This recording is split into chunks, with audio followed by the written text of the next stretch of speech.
Good evening students. ನನ್ನ ಹೆಸರು ಶಿವಕುಮಾರ್ ಸೂರ್ಯವಂಶಿ. ನಾನು ನಿಮಗೆ ಇವಾಗ ಕನ್ನಡ ವಿಷಯ ಅಭ್ಯಾಸ ಮಾಡಿಸಲಿಕ್ಕೆ ಬಂದಿದ್ದೇನೆ. ನಾವು ಈಗ ಕನ್ನಡ ವಿಷಯ ಅಂದರೆ ಕನ್ನಡ ಅಧ್ಯಾಯವು ಕನ್ನಡ ಸಬ್ಜೆಕ್ಟು ಆಲ್ಮೋಸ್ಟ್ ನಾವು ಮುಕ್ತಾಯ ಹಂತಕ್ಕೆ ಅಂದರೆ ಪಾರ್ಟ್ 1 ಕನ್ನಡ ವಿಷಯ ಪಾರ್ಟ್ 1 ವಿಷಯವು ನಾವು ಆದಷ್ಟು ಈಗ ನಾವು ಮುಕ್ತಾಯ ಹಂತಕ್ಕೆ ಬಂದಿದ್ದೇವೆ. ಪೂರಕ ಪಾಠಗಳನ್ನು ಅಂತ ನಾವು ನೋಡ್ತಾ ಇದ್ದೀವಿ ನಿನ್ನೆಲಿಂದ. ವಿದ್ಯಾರ್ಥಿಗಳೇ, ಇವತ್ತು ನಾವು ಪೂರಕ ಪಾಠದಲ್ಲಿ ಮೂರನೇದಾಗಿ ಇವತ್ತು ನಾವು ನೋಡೋರಾಗಿದ್ದೇವೆ. ಮೊದಲನೇದಾಗಿ ಅಂಬೇಡ್ಕರ್, ಡಾಕ್ಟರ್ BR ಅಂಬೇಡ್ಕರ್ ಅವ್ರ ಬಗ್ಗೆ ಇವತ್ತು ನಾವು ಉದಾತ್ತ ಚಿಂತನೆಗಳಲ್ಲಿ ಡಾಕ್ಟರ್ ಬಾಬಾ ಸಾಹೇಬ್ ಅಂಬೇಡ್ಕರ್ ಬಗ್ಗೆ ಇವತ್ತು ನಾವು ಅಭ್ಯಾಸ ಮಾಡೋರಾಗಿದ್ದೇವೆ. ವಿದ್ಯಾರ್ಥಿಗಳೇ, ಅದಕ್ಕಿಂತ ಮುಂಚೆವಾಗಿ ನಾನು ನಿಮಗೆ ಇನ್ನೊಂದು ವಿಷಯ ಹೇಳಕ್ಕೆ ಇಷ್ಟಪಡ್ತೇನೆ. ಪ್ರೆಸೆಂಟ್ ಕ್ಲಾಸ್ನಿಂದ ಕೊಡುವಂಥ ಈ ಪಾಠಗಳು ಅಂದರೆ ಈ ವಿಷಯಗಳು, ಈ ಪಾಠಗಳು ತಾವು ಒಳ್ಳೆ ರೀತಿಯಿಂದ ಅಭ್ಯಾಸ ಮಾಡಿ ಒಳ್ಳೆ ರೀತಿಯಿಂದ ವಿಷಯಗಳು ನೆನಪಿನಲ್ಲಿ ಇಟ್ಟುಕೊಂಡು ಮುಂದೆ ಬರುವಂಥ ನಿಮ್ಮ ಪರೀಕ್ಷೆಗಳು ಕೇವಲ ವಾರ್ಷಿಕ ಪರೀಕ್ಷೆ ಮಾತ್ರವಲ್ಲ, ಮುಂದೆ ಬರುವಂಥ ನಿಮ್ಮ ಜೀವನದ ನಿಜ ಪರೀಕ್ಷೆಯಲ್ಲಿ ತಾವು ಯಶಸ್ವಿ ಆಗಬೇಕಂತೇಳಿ ನಮ್ಮ ಸಂಸ್ಥೆ ಅಂದರೆ ಪ್ರೆಸೆಂಟ್ ಸಂಸ್ಥೆಯ ಮುಖ್ಯಸ್ಥರು ಹಾಗೂ ಎಲ್ಲ ಸಿಬ್ಬಂದಿ ವರ್ಗದರ ನಮ್ಮ ಆಶಯ ಆಗಿದೆ.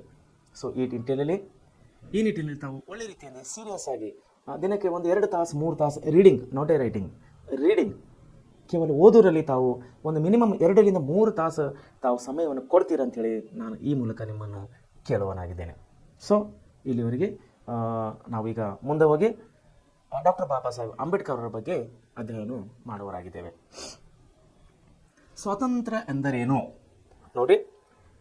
ಉದಾತ್ತ ಚಿಂತನೆಗಳು ಒಂದನೇದಾಗಿ ಡಾಕ್ಟರ್ ಬಾಬಾ ಸಾಹೇಬ್ ಅಂಬೇಡ್ಕರ್ ಅವರು ಸ್ವಾತಂತ್ರ್ಯ ಎಂದರೇನು ನೋಡ್ರಿ. ಎಂಥ ಒಂದು ಪ್ರಶ್ನೆ ಇದೆ ನೋಡ್ರಿ ಇದು. What is the independent? ಸ್ವಾತಂತ್ರ್ಯ ಎಂದರೇನು? ಪ್ರಶ್ನೆ ಚಿಹ್ನೆ ಇದೆ. ಸ್ವಾತಂತ್ರ್ಯ ಎಂದರೆ ಏನು? ನಾವು ಯಾವುದಕ್ಕೆ ಸ್ವಾತಂತ್ರ್ಯ ಅಂತೇಳಿ ಕರೆಯೋರಾಗಿದ್ದೇವೆ? ನಮ್ಮ ದೇಶದ ಸಂವಿಧಾನವನ್ನು ರಚನೆ ಮಾಡಿದವರು ಯಾರು? ಯಾವ ಒಂದು ಕಮಿಟಿ ಅಂದರೆ ಯಾವ ಒಂದು ಸಮಿತಿಯು ಸಂವಿಧಾನವನ್ನು ರಚನೆ ಮಾಡಿತ್ತು? ಅದರಲ್ಲಿ ಎಷ್ಟು ಸಮಿತಿಗಳಿದ್ದವು? ಸಂವಿಧಾನ ರಚನಾ ಸಮಿತಿಯಲ್ಲಿ ಎಷ್ಟು ಸಮಿತಿಗಳಿದ್ದು? ಅದರಲ್ಲಿ ಸಂವಿಧಾನ ರಚನಾ ಸಮಿತಿ ಅಂತೇಳಿ ಒಂದು ಬೇರೆ ಇತ್ತು ನೋಡ್ರಿ.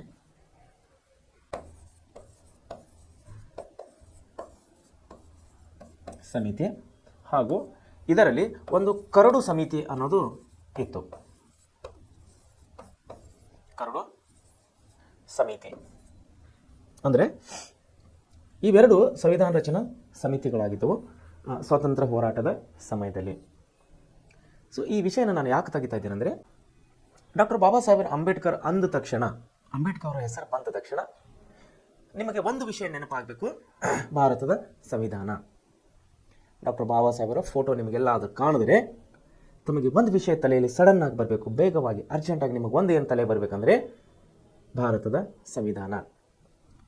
ಸೊ ವಿದ್ಯಾರ್ಥಿಗಳೇ, ಏನು ಸಂಬಂಧ ಭಾರತದ ಸಂವಿಧಾನಕ್ಕೆ ಮತ್ತು ಡಾಕ್ಟರ್ ಬಾಬಾ ಸಾಹೇಬ್ ಅಂಬೇಡ್ಕರ್ ಅವರಿಗೆ ಏನು ಸಂಬಂಧ ಅನ್ನೋದನ್ನು ತಾವು ವಿಚಾರ ಮಾಡಬೇಕು, ಚಿಂತನೆ ಮಾಡಬೇಕು. ಒಂದು, ಅವತ್ತಿನ ಕಾಲದಲ್ಲಿ ಅಂದರೆ ಸ್ವಾತಂತ್ರ್ಯ ಹೋರಾಟದ ಚಳವಳಿಯ ಸಮಯದಲ್ಲಿ 1900 ಹಿಡ್ಕೊಂಡು 1950ರವರೆಗಿನ ಈ ಒಂದು ಅವಧಿ ಏನಿದಿಲ್ಲ, ಸ್ವಾತಂತ್ರ್ಯ ಚಳವಳಿಯ ಹೋರಾಟದ ಸಮಯಗಳಿವೆಲ್ಲ.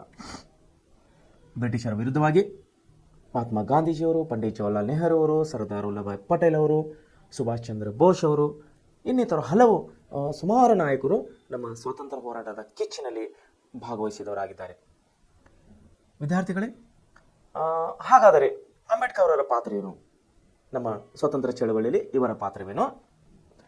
ಹಾಗೂ ಸ್ವಾತಂತ್ರ್ಯವನ್ನು ಸಿಗುವ ಸಮಯದಲ್ಲಿ ಅಂದರೆ ದೇಶವನ್ನು ಬಿಟ್ಟು ಬ್ರಿಟಿಷರು ದೇಶವನ್ನು ನಾವು ಬಿಟ್ಟು ಹೋಗ್ತೀವಿ. ಈಗ ನಾವು ಭಾರತ ದೇಶವನ್ನು ಬಿಟ್ಟು ಹೋಗ್ತೀವಿ.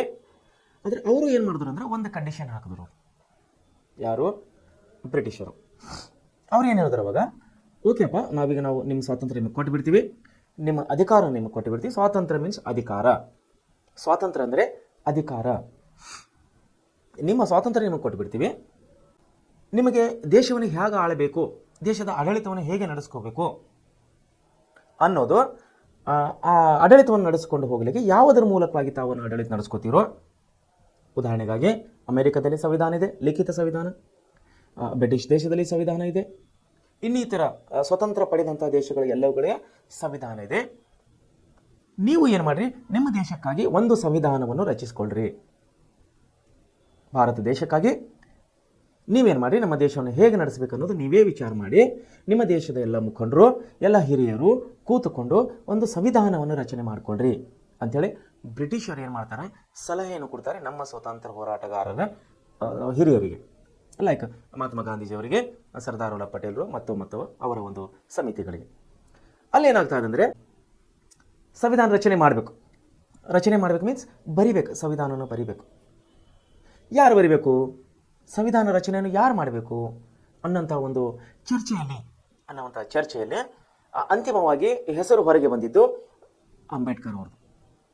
ಈ ಜವಾಬ್ದಾರಿಯನ್ನು ಯಾರಿಗೆ ಕೊಡಬೇಕಂತೇಳಿ ನಮ್ಮ ಸ್ವತಂತ್ರ ಹೋರಾಟಗಾರರ ಎಲ್ಲ ಪ್ರಮುಖರು ಕೂಡಿ ಏನು ಮಾಡಿದ್ರು ಅಂದರೆ, ಇಲ್ಲ, ಸಂವಿಧಾನವನ್ನು ಬರೆಯುವಂಥ ಜವಾಬ್ದಾರಿಯನ್ನು ನಾವು ಡಾಕ್ಟರ್ ಅಂಬೇಡ್ಕರ್ ಅವರಿಗೆ ಕೊಡೋಣ ಅಂಥೇಳಿ ಎಲ್ಲ ಹಿರಿಯರು ತೀರ್ಮಾನ ಮಾಡುತ್ತಾರೆ.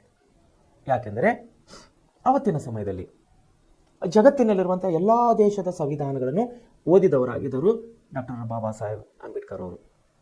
ಅವರು ವಿದೇಶ ವ್ಯಾಸಂಗಕ್ಕೆ ಹೋದಾಗ, ಅಮೇರಿಕಾದಲ್ಲಿ ಲಂಡನ್ ಬ್ರಿಟಿಷ್ ವಿಶ್ವವಿದ್ಯಾಲಯದಲ್ಲಿ ಓದುವಾಗ ಅಲ್ಲಿ LLB, LLM, ಬ್ಯಾರಿಸ್ಟರು ಎಲ್ಲ ಡಿಗ್ರಿಗಳನ್ನು ಓದಿದರು.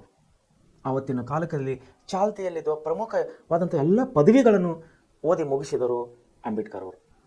ಸೊ ಅಪಾರವಾದಂಥ ಜ್ಞಾನವನ್ನು ಹೊಂದಿದವರು.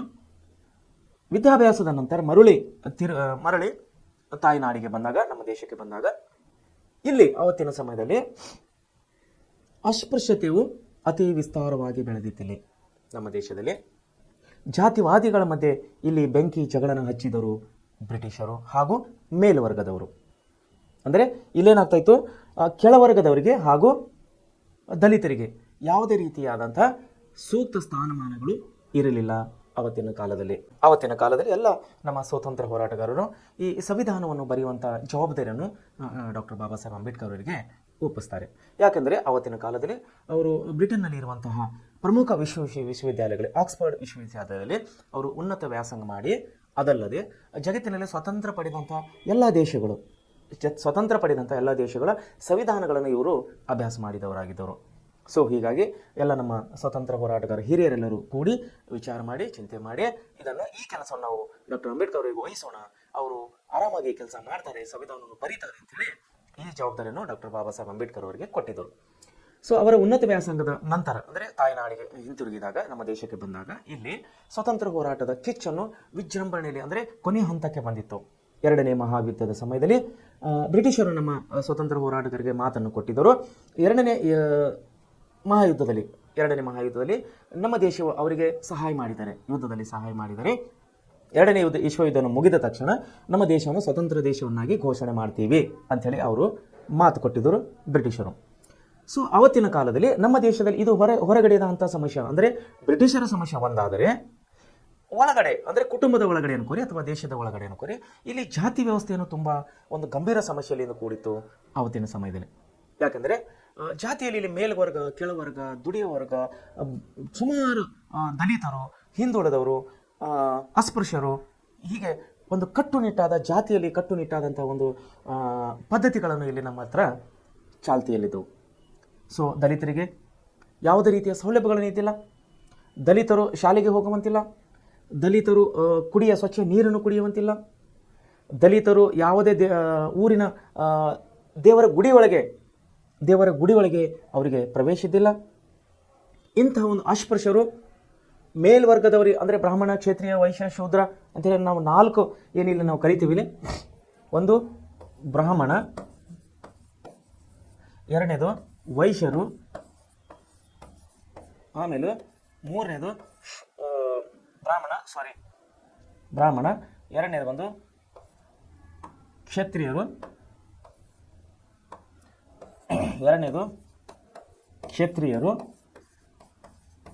3ನೇದಾಗಿ ವೈಶ್ಯರು ಹಾಗೂ 4ನೇದಾಗಿ ಶೂದ್ರರು ಎಂಬಂತಹ 4 ಇಲ್ಲಿ ನಾವು ಜಾತಿವಾದಿಗಳನ್ನು ನಾವಿಲ್ಲಿ ಕಾಣುವರಾಗಿದ್ದೇವೆ. ಒಂದು ಬ್ರಾಹ್ಮಣರು, 2ನೇದಾಗಿ ಕ್ಷತ್ರಿಯರು, 3ನೇದಾಗಿ ವೈಶ್ಯರು ಹಾಗೂ 4ನೇದಾಗಿ ಶೂದ್ರರು. ಸೊ ಶೂದ್ರರು ಏನಪ್ಪ ಅಂದರೆ ಸಮಾಜದ ಕಟ್ಟೆ ಕಡೆಯವರು. ಇವರು ಸಮಾಜದ ಸಮಾಜದಿಂದ ಮೇಲ್ವರ್ಗದವರಿಂದ, ಅಂದರೆ ಈ 3 ವರ್ಗದವರಿಂದ, ಬ್ರಾಹ್ಮಣ, ಕ್ಷತ್ರಿಯ, ವೈಶ್ಯರು, ಈ 3 ವರ್ಗದವರಿಂದ ಇವರು ತುಳಿತಕ್ಕೆ ಒಳಗಾದವರು. ಇವರಿಗೆ ಯಾವುದೇ ರೀತಿಯ ಸ್ವಾತಂತ್ರ್ಯವನ್ನು ಇರಲಿಲ್ಲ. ಮೊದಲನೇದಾಗಿ ನಮ್ಮ ಭಾರತ ದೇಶಕ್ಕೆ ಸ್ವಾತಂತ್ರ್ಯ ಇರಲಿಲ್ಲ. ಬ್ರಿಟಿಷರ ದಬ್ಬಾಳಿಕೆ, ಬ್ರಿಟಿಷರ ಆಡಳಿತವನ್ನು ಇಲ್ಲಿ ನಮ್ಮ ದೇಶದ ಮೇಲೆ ಹೇರಲಾಗಿತ್ತು. ಅದನ್ನು ಹೊರತಾಗಿ ಮತ್ತೆ ಜಾತಿ ಪದ್ಧತಿ, ಇಲ್ಲಿ ತುಂಬ ಒಂದು ಕೆಟ್ಟ ಪದ್ಧತಿಯಲ್ಲಿ ಜಾತಿ ಪದ್ಧತಿಯನ್ನು ಚಾಲ್ತಿಯಲ್ಲಿತ್ತು ಅವತ್ತಿನ ಸಮಯದಲ್ಲಿ. ಸೊ ಈ ಶೂದ್ರರಲ್ಲಿ ಯಾರ್ಯಾರು ಬಂದರು ಅಂದರೆ ದೀನ ದಲಿತರು ಹಾಗೂ ಸಮಾಜದ ಕಟ್ಟಕಡೆ ವರ್ಗದವರು. ಸಮಾಜದ ಕಟ್ಟಕಡೆ ವರ್ಗದವರು ಈ ಶೂದ್ರರಲ್ಲಿ ಬಂದರೆ, ಕ್ಷತ್ರಿಯಲ್ಲಿ ಯಾರು ಅಂದರೆ ರಾಜರಿಗೆ ಸಹಾಯಕವಾಗಿ ಯುದ್ಧದಲ್ಲಿ ನಡೆಯುವಂಥ ಸೈನಿಕರು, ಅವರಿಗೆ ಕ್ಷತ್ರಿಯರಂತ ಕರೀತಿದ್ರು. ಬ್ರಾಹ್ಮಣರಂದರೆ ಇವರು ದೇವರಿಂದ ಹುಟ್ಟಲ್ಪಟ್ಟವರು ಅಥವಾ ದೇವರಿಂದ ಒಂದು ಆಯ್ಕೆಯಾದವರು. ಇವರು ದೊಡ್ಡ ವರ್ಗದವರು. ಇವರು ಕೆಳಗಿನ ಯಾವುದೇ ವರ್ಗದವರಿಗೆ 3 ವರ್ಗದವರಿಗಿಂತ ಇವರು ಮೇಲ್ಪಟ್ಟವರು ಅಂಥೇಳಿ ಆವತ್ತಿನ ಕಾಲದಲ್ಲಿ ಘೋಷಣೆ ಆಗಿತ್ತು. ಅಂದರೆ ಇವರು ಯಾವ ದೇವಸ್ಥಾನ ಕೂಡ ಹೋಗ್ಬೋದಾಗಿತ್ತು, ಎಲ್ಲಿ ಬೇಕಾದರೂ ಅವರು ಪೂಜೆ ಮಾಡ್ಬೋದಾಗಿತ್ತು. ಆದರೆ ಶೂದ್ರರು ಯಾವುದೇ ದೇವಸ್ಥಾನಕ್ಕೆ ಅವರಿಗೆ ಪ್ರವೇಶ ಇರಲಿಲ್ಲ. ಆಮೇಲೆ ವೈಶ್ಯರಂದರು ಇವರು ವ್ಯಾಪಾರಿ ವರ್ಗ. ಇದು ವ್ಯಾಪಾರ ಮಾಡುವಂಥ ವರ್ಗ. ಮೊದಲನೇದಾಗಿ ಬ್ರಾಹ್ಮಣ ವರ್ಗ, ಎರಡನೇದಾಗಿ ಕ್ಷತ್ರಿಯ ವರ್ಗ, ಮೂರನೇದು ವೈಶ್ಯರು, ನಾಲ್ಕನೇದು ಶೂದ್ರರು. ಹೀಗೆ 4 ವರ್ಗಗಳಿಂದ ಕೂಡಿದಂಥ ಆವತ್ತಿನ ಸಮಯದಲ್ಲಿ, ಅಂದರೆ ಬ್ರಿಟಿಷ್ ಆಡಳಿತ ಅವಧಿಯಲ್ಲಿ ಸ್ವತಂತ್ರ ಸಿಗುವಂಥ ಸಮಯದಲ್ಲಿ ಸಂವಿಧಾನ ರಚನೆಯನ್ನು ಮಾಡುವಂಥ ಜವಾಬ್ದಾರಿ ಡಾಕ್ಟರ್ ಬಾಬಾ ಸಾಹೇಬ್ ಅಂಬೇಡ್ಕರ್ ಅವರಿಗೆ ಇಲ್ಲಿ ವಹಿಸಲಾಗಿತ್ತು. ಸೊ ಆ ನಿಟ್ಟಿನಲ್ಲಿ ಡಾಕ್ಟರ್ ಬಾಬಾ ಸಾಹೇಬರು ಯಾಕೆ ಅವರಿಗೆ ಕೊಡಲಾಗಿತ್ತು ಅಂದರೆ ಹೇಳಿದೆ ನಿಮಗೆ ಇಷ್ಟೊತ್ತವರೆಗೆ, ಅವರು ತುಂಬ ಬುದ್ಧಿವಂತರು, ತುಂಬ ಜ್ಞಾನವಂತರಾಗಿದ್ದರು. ಅನೇಕ ದೇಶಗಳ ಸಂವಿಧಾನಗಳನ್ನು ಅವರು ಓದಿದವರಾಗಿದ್ದರು, ಅಭ್ಯಾಸ ಮಾಡಿದವರಾಗಿದ್ದರು ಅವರು. ಸೊ ಎಂತಹ ಬಡತನ ಇದ್ದರೂ ಕೂಡ ಅವರು ಓದಿನ ಕಡೆ ಹೆಚ್ಚು ಗಮನವನ್ನು ಕೊಟ್ಟಿದ್ದರು. ರಾಜ ಮಹಾರಾಜರ ಒಂದು ಶೈಕ್ಷಣಿಕ ಸಹಾಯವನ್ನು ಪಡೆದು, ರಾಜ ಮಹಾರಾಜರಿಂದ ಶೈಕ್ಷಣಿಕ ಸಹಾಯವನ್ನು ಪಡೆದು ಅವರು ತಮ್ಮ ವಿದ್ಯಾಭ್ಯಾಸವನ್ನು ಎಂಥದೇ ಕಷ್ಟದಲ್ಲೂ ಕೂಡ ಅವರು ತಮ್ಮ ಶಿಕ್ಷಣವನ್ನು ನಿಲ್ಲಿಸಲಿಲ್ಲ. ಆ ಶಿಕ್ಷಣಕ್ಕೆ ಕೊಟ್ಟಂಥ ಆ ಮಹತ್ವವನ್ನು ಇಲ್ಲಿ, ಅಂದರೆ ದೇಶದ ಸ್ವತಂತ್ರ ಸಮಯದಲ್ಲಿ, ಅಂದರೆ ಸಂವಿಧಾನ ರಚನೆ ಸಮಯದಲ್ಲಿ ಅವರಿಗೆ ಒಂದು ಉನ್ನತ ಸ್ಥಾನವನ್ನು ತಂದುಕೊಟ್ಟಿತ್ತು ಅಂಬೇಡ್ಕರ್ ಅವರಿಗೆ. ಸೊ ಇಲ್ಲಿ 2 ಸಮಿತಿಗಳು ನಾವು ಕಾಣ್ತಾ ಇದ್ದೇವೆ. ಒಂದು ಸಂವಿಧಾನ ರಚನಾ ಸಮಿತಿ, ಎರಡನೇದು ಕರಡು ಸಮಿತಿ. ಡಾಕ್ಟರ್ ಬಾಬಾ ಸಾಹೇಬ್ ಅಂಬೇಡ್ಕರ್ ಕರಡು ಸಮಿತಿಯ ಅಧ್ಯಕ್ಷರಾಗಿದ್ದರು. 2 ಸಮಿತಿಗೆ ಒಬ್ಬೊಬ್ಬರು ಅಧ್ಯಕ್ಷರಾಗಿದ್ದರು.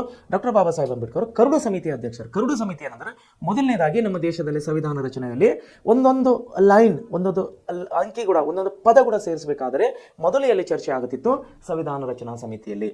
ಇಲ್ಲಿ ಸುಮಾರು ಹಿರಿಯರು, ಬುದ್ಧಿಜೀವಿಗಳಿದ್ದರು. ಇಲ್ಲಿ ಫೈನಲ್ ಮಾಡಿದಂಥ ಶಬ್ದ ಅಥವಾ ಒಂದು ಲೈನು ಅಥವಾ ವಾಕ್ಯವನ್ನು ಅದನ್ನು ಎಲ್ಲಿ ಕಳಿಸ್ತಾರೆ? ಶಾರ್ಟ್ ಲಿಸ್ಟ್ ಮಾಡಿ ಎಲ್ಲಿ ಕಳಿಸ್ತಾ ಇದ್ದರು? ಕರಡು ಸಮಿತಿ ಕಳಿಸ್ತಾ ಇದ್ದರು. ಕರಡು ಸಮಿತಿಯಲ್ಲಿ ಅಲ್ಲಿ ಕೂಡ ಎಲ್ಲ ಸದಸ್ಯರು ಒಳಗೊಂಡು ಸಂವಿಧಾನ ರಚನಾ ಸಮಿತಿ ಅವರು ಕಳಿಸಿದಂತಹ ವಾಕ್ಯವನ್ನು ಮತ್ತೆ ಇಲ್ಲಿ ಚರ್ಚೆಗೆ ಒಳಪಡ್ತಾ ಇತ್ತು ಕರಡು ಸಮಿತಿಯಲ್ಲಿ. ಇಲ್ಲಿ ಚರ್ಚೆ ಆದಮೇಲೆ ಓಕೆ, ಅದು ಇಡೀ ದೇಶಕ್ಕೆ ನಮಗೆ ಒಳ್ಳೆಯದಂಥ ಒಂದು ವಾಕ್ಯ ಇದೆ, ಒಳ್ಳೆಯದಂಥ ಒಂದು ಕಾನೂನಿದೆ, ಒಳ್ಳೆಯದಂಥ ಒಂದು ಶಾಸನವಿದೆ ಅಂದಾಗ ಮಾತ್ರ ಅದನ್ನು ಸಂವಿಧಾನ ಬುಕ್ಕಿನಲ್ಲಿ, ಅಂದರೆ ಪುಸ್ತಕನಲ್ಲಿ ಬರೆಯಲಾಗುತ್ತಾ ಇತ್ತು. ಅದು ಬರೆಯುವಂಥ ಕೆಲಸ ಯಾರು ಮಾಡ್ತಾ ಇದ್ದರು? ಅಂಬೇಡ್ಕರ್ ಅವರು ಮಾಡ್ತಾ ಇದ್ದರು. ಯಾಕಂದರೆ ಇವರು ಕರಡು ಸಮಿತಿ ಅಧ್ಯಕ್ಷರಾಗಿದ್ದರು. ಸಂವಿಧಾನ ರಚನಾ ಸಮಿತಿಯವರು ಶಿಫಾರಸು ಮಾಡಿದಂಥ ಕಾಯ್ದೆಗಳನ್ನು ಕರಡು ಸಮಿತಿಯಲ್ಲಿ ಚರ್ಚೆಗೆ ಒಳಪಟ್ಟಾಗ, ಚರ್ಚೆ ಆದಮೇಲೆ ಎಲ್ಲರೂ ಒಮ್ಮತಕ್ಕೆ ಬಂದಾಗ, ಎಲ್ಲ ಸದಸ್ಯರು, ಕರಡು ಸಮಿತಿ ಎಲ್ಲ ಸದಸ್ಯರು ಒಮ್ಮತಕ್ಕೆ ಬಂದಾಗ ಅದನ್ನು ಸಂವಿಧಾನ ಪುಸ್ತಕದಲ್ಲಿ ಬರಿತಾ ಇದ್ದರು. ಆ ಕೆಲಸವನ್ನು ಡಾಕ್ಟರ್ ಬಾಬಾ ಸಾಹೇಬ್ ಅಂಬೇಡ್ಕರ್ ಅವರು ಮಾಡ್ತಾ ಇದ್ದರು. ಸೊ ಇದನ್ನೆಲ್ಲ ಯಾಕೆ ಹೇಳಿದೆ ನಿಮಗೆ ಅಂದರೆ, ಡಾಕ್ಟರ್ ಬಾಬಾ ಸಾಹೇಬ್ ಅಂಬೇಡ್ಕರ್ ಅವರ ಫೋಟೋ ನಿಮಗೆಲ್ಲಾದರೂ ಕಾಣಿದೆ ಅಂದರೆ ನಿಮಗೆ ಯಾವುದು ನೆನಪಾಗಬೇಕು? ಸಂವಿಧಾನ ನೆನಪಾಗಬೇಕು. ಸಂವಿಧಾನ ಏನನ್ನು ಒಳಗೊಂಡಿದೆ, ಸಂವಿಧಾನ ಹೇಗೆ ರಚನೆ ಮಾಡಿದ್ರು, ಸಂವಿಧಾನದಲ್ಲಿ ಏನೇನು ಅಂಶಗಳಿದೆ, ಸಂವಿಧಾನ ರಚನೆಯಲ್ಲಿ ಯಾರ್ಯಾರು ಭಾಗವಹಿಸಿದ್ರು, ಎಷ್ಟು ಸಮಿತಿಗಳಿದ್ದು, ಅದೆಲ್ಲ ಅಂಬೇಡ್ಕರ್ ಅವರ ಪಾತ್ರ ಏನೋ ಇದನ್ನು ನಿಮಗೆ ಏನಂತಾರೆ ನಾವು, ನಮಗೆ ಇದು ಸಾಮಾನ್ಯ ನಾಲೆಜ್, ಇದು ಕಾಮನ್ ನಾಲೆಜ್, ಇದನ್ನು ನಮಗೆ ಮಾಹಿತಿ ಇರಲೇಬೇಕಾದಂಥ ವಿಷಯವಾಗಿದೆ. ಸೊ ಈಗ ನಾವು ಮುಂದೆ ಪಾಠಕ್ಕೆ ಹೋಗೋಣ. ಅಂಬೇಡ್ಕರ್ ಅವರ ಬಗ್ಗೆ ಏನು ಕೊಟ್ಟಿದ್ದಾರೆ ಅನ್ನೋದು ನಾವಿಲ್ಲಿ ನೋಡೋಣ. ಸೊ ಮೊದಲನೇದಾಗಿ ನೋಡೋರಾಗಿದ್ದನು ಸ್ವಾತಂತ್ರ್ಯ ಅಂದರೆ ಏನು, ಇದಕ್ಕೆ ನಾವು ಸ್ವಾತಂತ್ರ್ಯ ಅನ್ನಬೇಕು ಅನ್ನೋದನ್ನ ಬಗ್ಗೆ ನೋಡಬೇಕಾದ್ರೆ, ಮುಕ್ತ ಸಮಾಜದ ವ್ಯವಸ್ಥೆಗೆ ಅದು ಏಕೆ ಅಗತ್ಯ? ಮುಕ್ತ ಸಮಾಜ ಅಂದರೆ ಓಪನ್ ಸಮಾಜ ಅಂತ ನಾವು ಕರಿತೇವೆ, ಓಪನ್ ಸೋಷಿಯಲ್ ಅಂತ ಕರಿತೇವೆ ನಾವು. ಯಾವುದೇ ಕಟ್ಟು ನಿಬಂಧನೆಗಳಿಂದ ಕೂಡಿದಂಥ ಸಮಾಜ ಇರಬಾರ್ದು, ಅದು ಮುಕ್ತವಾದಂಥ ಸಮಾಜ ಇರಬೇಕು. ಮುಕ್ತವಾದಂಥ ಸಮಾಜದ ವ್ಯವಸ್ಥೆಗೆ ಅದು ಏಕೆ ಅಗತ್ಯ, ಯಾಕೆ ಬೇಕದು? ಸ್ವಾತಂತ್ರ್ಯದ 2 ಬಗೆ ಆಗುತ್ತದೆ. ಒಂದು ಪೌರ ಸ್ವಾತಂತ್ರ್ಯ ಹಾಗೂ ರಾಜಕೀಯ ಸ್ವಾತಂತ್ರ್ಯ ಅಂಥೇಳಿ. ಒಂದು ಪೌರ ಸ್ವಾತಂತ್ರ್ಯ, ಎರಡನೇದು ರಾಜಕೀಯ ಸ್ವಾತಂತ್ರ್ಯ ಅಂಥೇಳಿ. ನೋಡಿಲಿ, ಸ್ವಾತಂತ್ರ್ಯದಲ್ಲಿ ಎಷ್ಟು ಬಗೆಗಳಿವೆ? 2 ಬಗೆಗಳಿವೆ. ಸ್ವಾತಂತ್ರ್ಯ ನಮಗೆ ಯಾಕೆ ಬೇಕು? ಒಂದು ಮುಕ್ತ ಸಮಾಜ, ಮುಕ್ತವಾದಂಥ ಸಮಾಜವನ್ನು ನಿರ್ಮಾಣವಾಗಬೇಕಾದ್ರೆ ಅಲ್ಲಿ ಸ್ವಾತಂತ್ರ್ಯವು ಅತಿ ಅವಶ್ಯಕವಾಗಿದೆ. ಒಂದನೇದಾಗಿ ಒಂದು ಪೌರ ಸ್ವತಂತ್ರ ಅನ್ನೋದು ಬೇಕು, ಸ್ವಾತಂತ್ರ್ಯ. ಆಮೇಲೆ ರಾಜಕೀಯ ಸ್ವಾತಂತ್ರ್ಯ. ಎರಡನೇದಾಗಿ ರಾಜಕೀಯ ಸ್ವಾತಂತ್ರ್ಯ.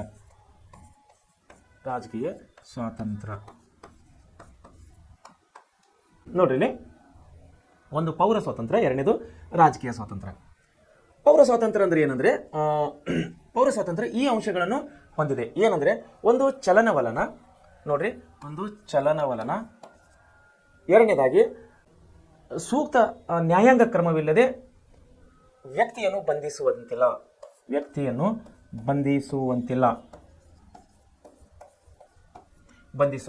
ಅಂದ್ರೆ ಸೂಕ್ತ ನ್ಯಾಯಾಂಗ ಕ್ರಮವಿಲ್ಲದೆ ಪ್ರಾಪರ್ ಆದಂತಹ ವಿಷಯ ಇಲ್ಲದೇನೆ ಯಾವುದೇ ವ್ಯಕ್ತಿಯನ್ನು ಬಂಧಿಸುವಂತಿಲ್ಲ. ಎರಡನೇದಾಗಿ ವಾಕ್ ಸ್ವಾತಂತ್ರ್ಯ ಅಂದ್ರೆ ಇಲ್ಲಿ ಮಾತನಾಡುವ ಸ್ವಾತಂತ್ರ್ಯ. ವಾಕ್ ಅಂದ್ರೆ ಮಾತನಾಡುವುದು, ಆಲೋಚನೆ ಮಾಡುವುದು, ಓದುವುದು, ಬರೆಯುವುದು, ಚರ್ಚೆ ಮಾಡುವುದು, ಇವುಗಳ ಸ್ವಾತಂತ್ರ್ಯ ಇದರಲ್ಲಿ ಸೇರುತ್ತದೆ. ಅದರಲ್ಲಿ ವಾಕ್ ಸ್ವಾತಂತ್ರ್ಯದಲ್ಲಿ.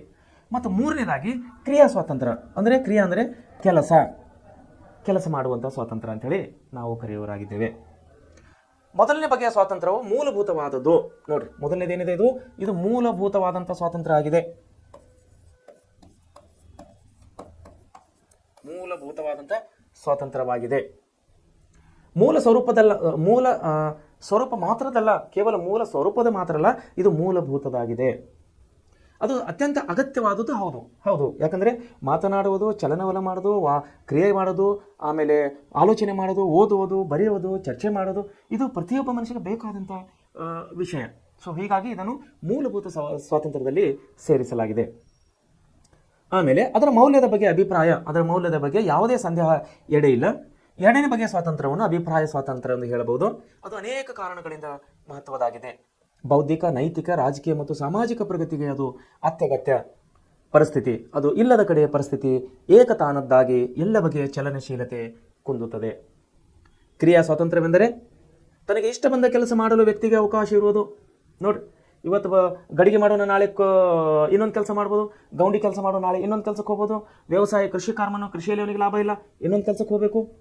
ಅವನು ಹೊಟ್ಟೆ ಪಾಡವನ್ನು ತುಂಬ್ಕೋಬೇಕು, ಅವನು ಮನೆ ನಡೆಸ್ಕೋಬೇಕು ಅಂದಾಗ ಅವನು ಯಾವುದೇ ರೀತಿ ಕೆಲಸ ಮಾಡಲಿಕ್ಕೆ ಸ್ವಾತಂತ್ರ್ಯನು.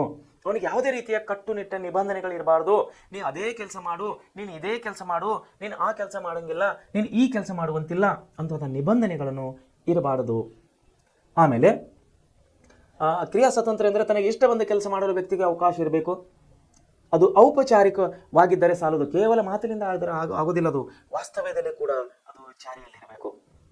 ಅದು ನಿರ್ದಿಷ್ಟ ಕಾರ್ಯಗಳನ್ನು ಮಾಡಲು ಇರುವ ಪರಿಣಾಮಕಾರಿಯಾದ ಸಾಮರ್ಥ್ಯವಾಗಿರಬೇಕದು.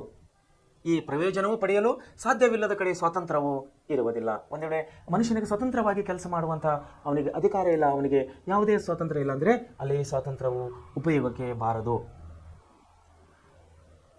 ಈ ಪ್ರಯೋಜನವನ್ನು ಪಡೆಯಲು ಸಾಧ್ಯವಿಲ್ಲದ ಕಡೆ ಸ್ವಾತಂತ್ರ್ಯ ಇರುವುದಿಲ್ಲ. ಶೋಷಣೆಯು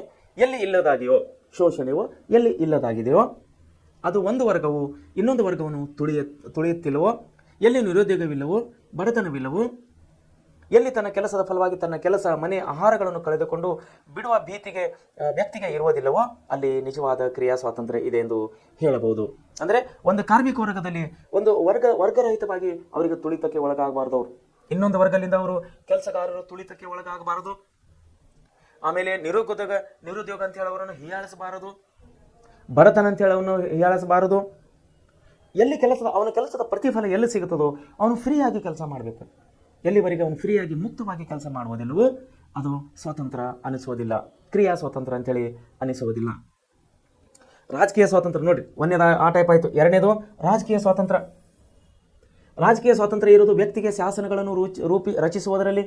ನೋಡ್ರಿ, ರಾಜಕೀಯ ಸ್ವಾತಂತ್ರ್ಯ ಹೇಗಿದೆ, ವ್ಯಕ್ತಿಗಳಲ್ಲಿ ಶಾಸನವನ್ನು ರೂಪಿಸುವುದರಲ್ಲಿ. ಉದಾಹರಣೆಗಾಗಿ ನೋಡ್ರಿ, ಈಗ ನಾವು MLA MP ಗಳನ್ನು ಕಳಿಸ್ತೀವಿ, ಓಟ್ ಹಾಕಿ ಕಳಿಸ್ತೀವಿ. ಎಲ್ಲಿ MLAಗಳನ್ನು ಎಲ್ಲಿ ಕಳಿಸ್ತೀವಿ? ಬೆಂಗಳೂರಿಗೆ ವಿಧಾನಸಭೆ ಕಳಿಸ್ತೀವಿ. MP ಗಳನ್ನು ಎಲ್ಲಿ ಕಳಿಸ್ತೀವಿ? ದೆಹಲಿ ಕಳಿಸ್ತೀವಿ ಅವರಿಗೆ, ನ್ಯೂ ದೆಹಲಿ ಕಳಿಸ್ತೀವಿ ಅವರಿಗೆ, ಲೋಕಸಭೆ ಕಳಿಸ್ತೀವಿ. ಏನಾಗ್ತದಲ್ಲಿ ರಾಜ್ಯಕ್ಕೆ ಸಂಬಂಧಪಟ್ಟಂಥ ಕಾನೂನುಗಳು ರಚನೆ ಮಾಡೋರು ಅವರು ಚುನಾಯಿತ ಪ್ರತಿನಿಧಿಗಳು, ನಮ್ಮ MLAಗಳು, ವಿಧಾನಸಭೆಯ ಸದಸ್ಯರುಗಳು. ಹಾಗೂ ಕೇಂದ್ರ ಸರ್ಕಾರಕ್ಕೆ ಅಂದರೆ ಕೇಂದ್ರದಲ್ಲಿ ಕೇಂದ್ರ ಶಾಸನವನ್ನು ರಚಿಸುವವರು ಯಾರು? MP ಗಳು ಅಂದರೆ ಮೆಂಬರ್ ಆಫ್ ಪಾರ್ಲಿಮೆಂಟ್. ಇವರಿಗೆ ನಾವು ಕನ್ನಡದಲ್ಲಿ ಲೋಕಸಭಾ ಸದಸ್ಯರು ಅಂತೇಳಿ ಕರೆಯುವರಾಗಿದ್ದೇವೆ. ಲೋಕಸಭಾ ಸದಸ್ಯರು ಕೂಡ ಓಟ್ ನಾವೇ ಹಾಕುವರಾಗಿದ್ದೇವೆ, ಹಾಗೂ ರಾಜ್ಯ ವಿಧಾನಸಭೆ ಸದಸ್ಯರು ಕೂಡ ಓಟನ್ನು ನಾವೇ ಹಾಕುವರಾಗಿದ್ದೇವೆ. ನಾವು ಚುನಾಯಿಸಿ ಕಳಿಸಿದಂತಹ ಚುನಾಯಿತ ಪ್ರತಿನಿಧಿಗಳು ಏನು ಮಾಡ್ತಾರೆ, ಅಲ್ಲಿ ಸಾರ್ವಜನಿಕರಿಗೆ ಅನುಕೂಲವಾಗುವಂತಹ ಒಂದು ರಾಜ್ಯದ ಅಭಿವೃದ್ಧಿಗೆ ಪೂರಕವಾಗುವಂತಹ ಹಾಗೂ ಒಂದು ದೇಶಕ್ಕೆ ಅಭಿವೃದ್ಧಿಗೆ ಪೂರಕವಾಗುವಂತಹ ಕಾಯ್ದೆಗಳನ್ನು, ಶಾಸನಗಳನ್ನು ರಚನೆ ಮಾಡ್ತಾರೆ ಚುನಾಯಿತ ಪ್ರತಿನಿಧಿಗಳು. ಸೊ ಇಲ್ಲಿ ರಾಜಕೀಯ ಪ್ರಾತಿನಿಧ್ಯಕ್ಕೆ ನಾವಿಲ್ಲಿ ಬಂದಾಗ, ರಾಜಕೀಯ ಸ್ವಾತಂತ್ರ್ಯದಲ್ಲಿ ನಾವು ಬಂದಾಗ, ವ್ಯಕ್ತಿಗಳಿಗೆ ಶಾಸನ ರಚಿಸುವುದರಲ್ಲಿ, ಸರ್ಕಾರಗಳ ಸ್ಥಾಪನೆ ವಿಸರ್ಜನೆಗಳಲ್ಲಿ ಪಾಲು ಇರುವ ಹಕ್ಕಿನಲ್ಲಿ ಸರ್ಕಾರ ಇರುವುದಾದರೂ ಜನರಿಗೆ ಜೀವನ, ಸ್ವಾತಂತ್ರ್ಯ, ಸಂತೋಷ, ಅನ್ವೇಷಣೆಗಳನ್ನು ಒದಗಿಸಿಕೊಡುವ ಸಲುವಾಗಿ. ಆದ್ದರಿಂದ ಸರ್ಕಾರವು ಯಾರನ್ನು ರಕ್ಷಿಸುವುದು ತನ್ನ ಕರ್ತವ್ಯವಾಗಿದೆಯೋ ಆ ಜನರಿಂದಲೇ ತನ್ನ ಅಧಿಕಾರವನ್ನು, ಬಲವನ್ನು ಪಡೆದುಕೊಳ್ಳಬೇಕಾಗುತ್ತದೆ.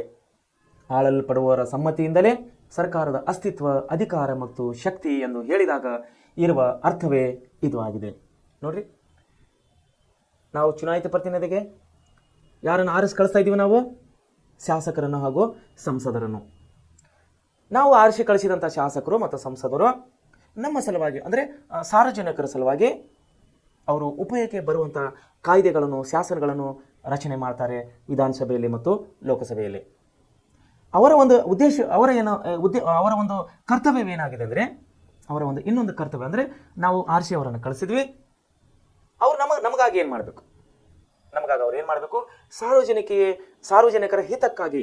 ನೋಡ್ರಿ, ಜನರಿಗೆ ಜೀವನದ ಸ್ವಾತಂತ್ರ್ಯ, ಸರ್ಕಾರ ಇರೋದಾದರೂ ಜನರಿಗೆ ಜೀವನ ಸ್ವಾತಂತ್ರ್ಯ, ಸಂತೋಷ, ಅನ್ವೇಷಣೆಗಳನ್ನು ಒದಗಿಸಿಕೊಡುವ ಸಲುವಾಗಿ ಅವರನ್ನು ಯಾವುದಕ್ಕೆ ನಾವು ಆರಿಸಿ ಕಳಿಸಿದ್ದೀವಿ? ಜನರಿಗೆ ಒಂದು ಒಳ್ಳೆಯ ಜೀವನ, ಸ್ವಾತಂತ್ರ್ಯ ಜೀವನ ಮತ್ತು ಸಂತೋಷಗಳನ್ನು ಕೊಡುವಂತಹ ಅವರು ಶಾಸನಗಳನ್ನು, ಕಾಯ್ದೆಗಳನ್ನು ಸಾರ್ವಜನಿಕರಿಗಾಗಿ ಅವರು ರೂಪಿಸಬೇಕು. ಅದುವೇ ಸರ್ಕಾರದ ಕೆಲಸವಾಗಿದೆ. ಅದನ್ನು ಕೊಡೋ ಸಲುವಾಗಿ ಅವರನ್ನು ನಾವಿಲ್ಲಿ ಮತ ಹಾಕಿ, ಅಂದರೆ ಓಟ್ ಹಾಕಿ ಅವರನ್ನು ನಾವು ಚುನಾಯಿತ ಸದಸ್ಯರನ್ನಾಗಿ ಲೋಕಸಭೆಗೆ ಮತ್ತು ವಿಧಾನಸಭೆಗೆ ಕಳಿಸ್ತಾ ಇದ್ದೇವೆ. ನಾವು ಕಳಿಸಿದಂಥ ಸದಸ್ಯರು, ಅಂದರೆ ಅಲ್ಲಿ ಹೋದಂಥ ಸದಸ್ಯರು, ಅವರ ಒಂದು ಕರ್ತವ್ಯ, ನಮ್ಮ ಧರ್ಮ ಇದು. ನಾವು ಮತ ಚಲಾಯಿಸಿದ್ದೀವಿ, ಅವರನ್ನು ಆರಿಸಿದ್ವಿ, ಅವರನ್ನು ಬೆಂಗಳೂರು ಮತ್ತು ಡೆಲ್ಲಿಗೆ ಕಳಿಸಿದ್ವಿ. ಹೋದವರು, ಅಂದರೆ ಆರಿಸಿ ಹೋದವರು, ಚುನಾಯಿತರಾದಂಥವರು, ಅವರ ಕರ್ತವ್ಯ ಏನಾಗಿದೆ? ಸಾರ್ವಜನಿಕರ ಹಿತ ರಕ್ಷಣೆ ಮುಖ್ಯವಾಗಿದೆ, ಜನಸಾಮಾನ್ಯರ ರಕ್ಷಣೆ ಹಿತ ಮುಖ್ಯವಾಗಿದೆ. ಆ ನಿಟ್ಟಿನಲ್ಲಿ ಅವರು ಶಾಸನಗಳನ್ನು ರಚನೆ ಮಾಡ್ತಾರೆ ಡೆಲ್ಲಿಯಲ್ಲಿ ಮತ್ತು ಬೆಂಗಳೂರಿನಲ್ಲಿ.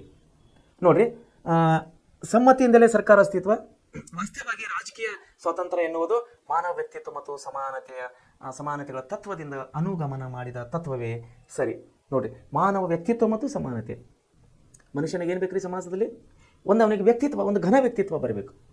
ಅವನಿಗೆ ಒಳ್ಳೆಯದಾದಂಥ ಉದ್ಯೋಗ ಸಿಗಬೇಕು, ಒಳ್ಳೆಯದಂತಹ ಜೀವನ ನಡೀಬೇಕು, ಒಳ್ಳೆಯದಂತಹ ಅವನಿಗೆ ಮೂಲ ಸೌಕರ್ಯಗಳು ಸಿಗಬೇಕು, ಹಾಗೂ ಸಮಾನತೆ ಎಲ್ಲದರಲ್ಲಿಯೂ ಸಮಾನತೆ ಸಿಗಬೇಕು. ಶಿಕ್ಷಣದಲ್ಲಿ ಸಮಾನತೆ ಸಿಗಬೇಕು, ಆರೋಗ್ಯ ಕ್ಷೇತ್ರದಲ್ಲಿ ಸಮಾನತೆ ಸಿಗಬೇಕು, ಸಮಾಜದಲ್ಲಿ ಧಾರ್ಮಿಕವಾಗಿ ಅವನಿಗೆ ಸಮಾನತೆ ಸಿಗಬೇಕು. ಇವೆಲ್ಲ ಸಿಗಬೇಕಂದ್ರೆ ಇಂತಹ ಕಾನೂನುಗಳು, ಸಮಾನತೆ ಬೇಕಂತ ಹೇಳಿದ್ರೆ ಕಾನೂನುಗಳು, ಕಾಯ್ದೆಗಳನ್ನು ಜಾರಿಗೊಳಿಸುವವರು ಯಾರು? ಚುನಾಯಿತ ಪ್ರತಿನಿಧಿಗಳು. ಶಾಸನ ರೂಪಿಸುವವರು ಯಾರು? ಚುನಾಯಿತ ಪ್ರತಿನಿಧಿಗಳು. ಯಾವಾಗ ನಾವು ರಾಜಕೀಯ ಸ್ವಾತಂತ್ರ್ಯಕ್ಕೆ ಬಂದಾಗ ಅಲ್ಲಿ ಮನುಷ್ಯನಿಗೆ ಏನು ಬೇಕು? ಒಂದು ಒಳ್ಳೆಯ ವ್ಯಕ್ತಿತ್ವ ಸಿಗಬೇಕು ಹಾಗೂ ಸಮಾನತೆ ಸಿಗಬೇಕು. ಅಂದಾಗ ಮಾತ್ರ ರಾಜಕೀಯ ಒಂದು ಪ್ರಾತಿನಿಧ್ಯ ಸಿಕ್ಕಿದೆ ಅಥವಾ ರಾಜಕೀಯ ಸ್ವಾತಂತ್ರ್ಯ ಸಿಕ್ಕಿದೆ ಅಂತ ಹೇಳಿ ನಾವು ಇಲ್ಲಿ ಹೇಳಬಹುದು. ಆಮೇಲೆ ತಮ್ಮ ಸಾರ್ವಜನಿಕವಾದ ಹಾಗೂ ಖಾಸಗಿಯವಾದ ಜೀವನವನ್ನು ನಿರ್ದೇಶಿಸುವ, ನಿಯಂತ್ರಿಸುವ ಸಾಮರ್ಥ್ಯವನ್ನು ಅವರು ತಾವೇ ಹೊಂದಿರುತ್ತಾರೆ, ಹೊರತು ಬೇರೆ ಯಾರೂ ಅಲ್ಲ ಎಂದು ಇದರ ಅರ್ಥವಾಗಿದೆ. ನೋಡ್ರಿ, ಜೀವನ ಅಂದರೆ ಜನಸಾಮಾನ್ಯರು ಅವರು ಹೇಗೆ ಇರಬೇಕು, ಜನಸಾಮಾನ್ಯರು ಹೇಗೆ ಬದುಕಬೇಕು, ಅವರಿಗೆ ಎಂತಹದಂಥ ಒಂದು ಉದ್ಯೋಗ ಬೇಕು, ಅವರಿಗೆ ಎಂತಹ ಊಟ ಬೇಕು, ಅವರಿಗೆ ಎಂತಹ ಬಟ್ಟೆ ಬೇಕು, ಅವರು ಯಾವ ದೇವರ ಪೂಜೆ ಮಾಡಬೇಕು, ಎಲ್ಲವನ್ನು ನಿರ್ಧರಿಸುವವರು ಯಾರು ನಿರ್ಧರಿಸರಾಗಬೇಕು? ಜನಸಾಮಾನ್ಯರು. ಅಂದಾಗ ಮಾತ್ರ ರಾಜಕೀಯ ಒಂದು ಸ್ವಾತಂತ್ರ್ಯಕ್ಕೆ ಒಳ್ಳೆಯ ಹೆಸರು ಬರುತ್ತದೆ, ಅದರ ಮಹತ್ವವನ್ನು ತಿಳಿಯುತ್ತದೆ. ಯಾವುದೇ ರೀತಿಯ ಕಟ್ಟುಪಾಡುಗಳನ್ನು ಇರಬಾರ್ದು. ಅಂದರೆ ಇಂಥದೇ ಬಟ್ಟೆ ಹಾಕೊಳ್ರಿ, ಇಂಥದೇ ಊಟ ಮಾಡಿರಿ, ಇಂಥ ಆಹಾರ ಪದ್ಧತಿಯನ್ನು ಸೇವಿಸ್ರಿ, ಇಂಥದೇ ದೇವಸ್ಥಾನಕ್ಕೆ ಹೋಗ್ರಿ, ಇನ್ನಾವುದೇ ಬೇರೆ ದೇವರುಗಳಿಗೆ ಪೂಜೆ ಮಾಡಬೇಡ್ರಿ, ಇಂಥ ಕಠಿಣ ನೀತಿಗಳನ್ನು ಇದ್ದು ಅಂದರೆ ಅದು ರಾಜಕೀಯ ಸ್ವಾತಂತ್ರ್ಯ ಅನಿಸೋದಿಲ್ಲ. ಒಬ್ಬ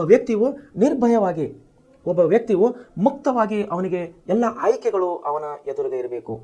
ಅದು ಕೆಲಸದ ವಿಷಯ ಆಗಿರ್ಬೋದು, ಅದು ದೇವಸ್ಥಾನದ ವಿಷಯ ಆಗಿರ್ಬೋದು, ಅದು ಊಟ ಮತ್ತು ಆಹಾರ ಮತ್ತು ಬಟ್ಟೆಯ ವಿಷಯ ಆಗಿರ್ಬೋದು, ಅವನ ದಿನನಿತ್ಯ ಕಾಯಕ್ಕೆ ಸಂಬಂಧಪಟ್ಟಿದಂಥ ಯಾವುದೇ ವಿಷಯ ಇದ್ದರೂ ಕೂಡ ಮನುಷ್ಯನಿಗೆ, ವ್ಯಕ್ತಿಗೆ ಮುಕ್ತವಾದ ಅವಕಾಶಗಳನ್ನು ಕೊಡುವುದೇ ರಾಜಕೀಯ ಸ್ವಾತಂತ್ರ್ಯ ಅಂಥೇಳಿ ಹೇಳ್ತೀನಿ.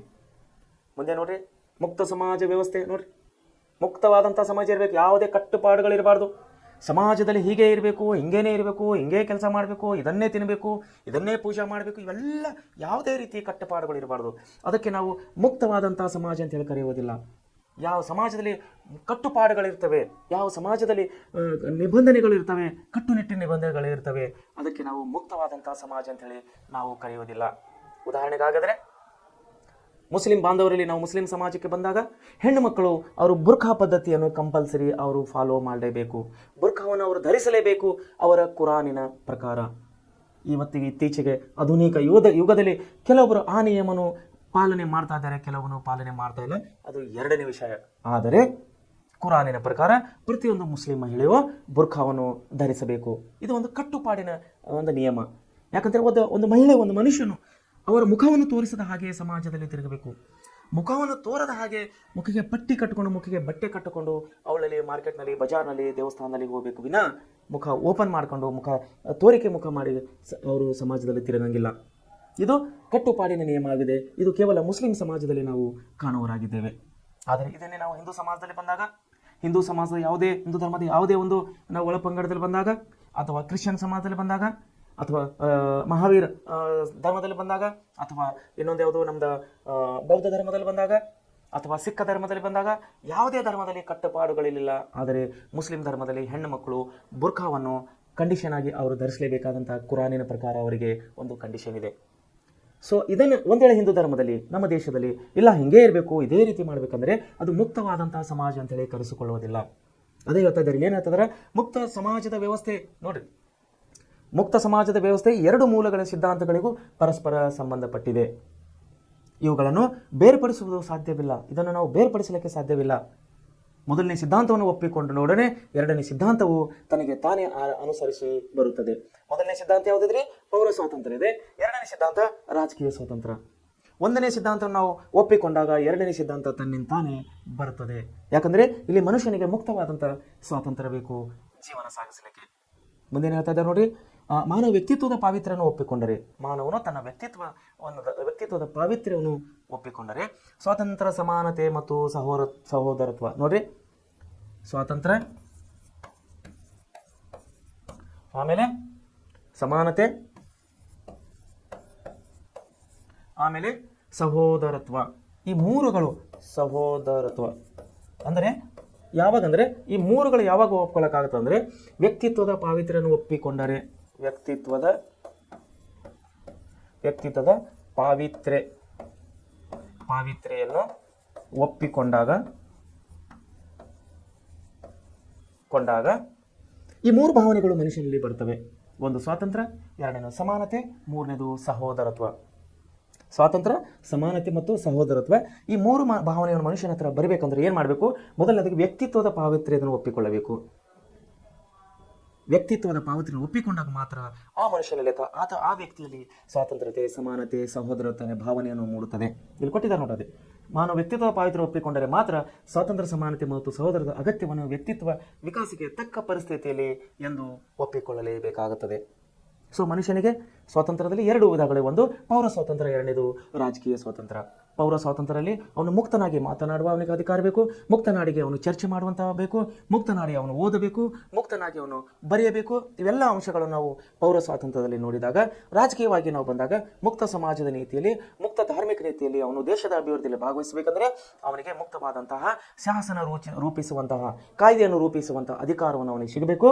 ಅದು ಸಿಕ್ಕಂತಹ ಇವತ್ತಿನ ನಾವು ಉದಾಹರಣೆಗೆ ಹೇಳಬೇಕಾದರೆ ನಮ್ಮ ವಿಧಾನಸಭೆ ಸದಸ್ಯರು ಮತ್ತು ಲೋಕಸಭೆ ಸದಸ್ಯರು. ಯಾಕೆಂದರೆ ಇವರು ಚುನಾಯಿತ ಪ್ರತಿನಿಧಿಗಳು, ಇವರು ಪ್ರಜೆಗಳಿಂದ ಚುನಾಯಿತರಾಗಿ ಹೋದವರು, ಜನರಿಂದ ಚುನಾಯಿತರಾಗಿ ಸರ್ಕಾರದ ಒಂದು ಮಟ್ಟದಲ್ಲಿ ಹೋದವರು. ಹೀಗಾಗಿ ಜನರಿಂದ ಇವರು ಆರಿಸಿದ್ದಕ್ಕಾಗಿ, ಜನರಿಂದ ಇವರು ಚುನಾಯಿತರಾಗಿದ್ದಕ್ಕಾಗಿ ಇವರಿಗೆ ಶಾಸನವನ್ನು ರೂಪಿಸುವ ಅಧಿಕಾರವನ್ನು ಸಂವಿಧಾನಾತ್ಮಕವಾಗಿ ಅವರಿಗೆ ಸಿಕ್ಕಿದೆ. ಸೊ ಮಕ್ಕಳೇ, ಈ ಪೌರ ಸ್ವಾತಂತ್ರ್ಯ ಮತ್ತು ರಾಜಕೀಯ ಸ್ವಾತಂತ್ರ್ಯವು ನಮ್ಮ ಸ್ವತಂತ್ರ ಭಾರತದಲ್ಲಿ ಪ್ರತಿಯೊಂದು ಪ್ರಜೆಗಳಿಗೆ ಅತಿ ಮುಖ್ಯವಾಗಿದೆ ಅಂತ ಹೇಳಿ ನಾನು ಹೇಳಕ್ಕೆ ಇಷ್ಟಪಡ್ತಾ ಇದ್ದೇನೆ. ಸೊ ಇವತ್ತಿನ ದಿವಸ ಈ ಅಂಬೇಡ್ಕರ್ ಅವರ ಒಂದು ಪಾಠದಲ್ಲಿ ಬಂದಾಗ ಈ ಅಂಶಗಳನ್ನು ಈ ಒಂದು ಅಂಶಗಳು ಅಂದರೆ ಅಂಬೇಡ್ಕರ್ ಅವರು ಮತ್ತು ಸಂವಿಧಾನ ಮತ್ತು ಸ್ವಾತಂತ್ರ್ಯ, ಮೂಲಭೂತ ಹಕ್ಕು ಮತ್ತು ಮೂಲಭೂತ ಕರ್ತವ್ಯಗಳು, ಇವೆಲ್ಲ ಅಂಶಗಳನ್ನು ಡಾಕ್ಟರ್ ಅಂಬೇಡ್ಕರ್ ಅವರ ನೋಡಿದ ತಕ್ಷಣ ತಲೆಯಲ್ಲಿ ಬರೀಬೇಕು. ಬಿಕಾಸ್ ಈ writer of the Indian constitution, ನಮ್ಮ ದೇಶದ ಸಂವಿಧಾನವನ್ನು ಬರೆದಿದ್ದಕ್ಕಾಗಿ ನಮಗೆ ಆ ವಿಷಯವನ್ನು ನೆನಪಾಗಬೇಕು. ಯಾಕಂದರೆ ಇವರು ಕರಡು ಸಮಿತಿಯ ಅಧ್ಯಕ್ಷರಾಗಿದ್ದು. ಸೊ ವಿದ್ಯಾರ್ಥಿಗಳೇ, ಇಲ್ಲಿಗೆ ಈ ಪಾಠವನ್ನು ಮುಗಿಸ್ತಿದ್ದೇನೆ. ಈ ಪಾಠದ ಮುಂದಿನ ಭಾಗವನ್ನು ನಾವು ನಾಳೆ ಪಾಠದಲ್ಲಿ ನೋಡೋರಾಗಿದೆ, ನಾಳೆ ಸಮಯದಲ್ಲಿ ನೋಡೋರಾಗಿದ್ದೇವೆ. ನಮಸ್ಕಾರಗಳು.